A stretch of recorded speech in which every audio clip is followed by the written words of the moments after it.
আসসালামু আলাইকুম ওয়া রাহমাতুল্লাহ। আলমগীর স্মার্ট কোচিং এর পক্ষ থেকে সকলকে জানায় সুস্বাগত।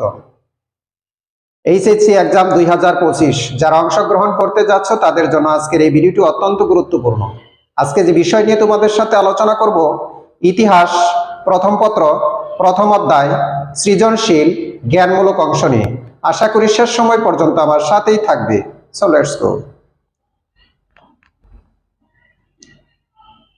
1. কে দত্ত শাসন ব্যবস্থা প্রবর্তন করেন? 2. পলাশী কোন নদীর তীরে অবস্থিত? 3. পর্তুগিজ নাবিকের নাম কি? 4.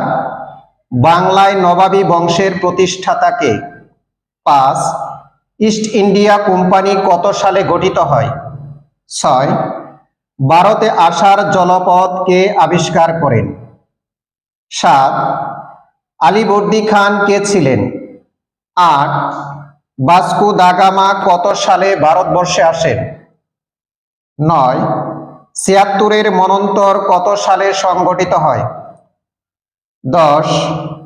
কোন নদীর তীরে পলাশীর যুদ্ধ সংগঠিত হয়? 11. আলীবর্দী খানের প্রকৃত নাম কি? 12. ইংরেজ ইস্ট ইন্ডিয়া কোম্পানি কবে বাংলার দেওয়ানি লাভ করে? 13. বক্সারের যুদ্ধ কবে সংগঠিত হয়? 14. কত সালে ফোর্ট উইলিয়াম দুর্গ নির্মিত হয়? সুপ্রিয় শিক্ষার্থী, বাংলাদেশে যে কয়টি শিক্ষা বোর্ড রয়েছে এই কয়টি প্রশ্ন থেকে 100% কমন পড়বে ইনশাআল্লাহ। ভিডিওটি যদি তোমাদের ভালো লাগে, তোমাদের পছন্দ হয়, তাহলে নিজেরা মনোযোগ সহকারে দেখবে, সবাইকে দেখার সুযোগ করে দিবে।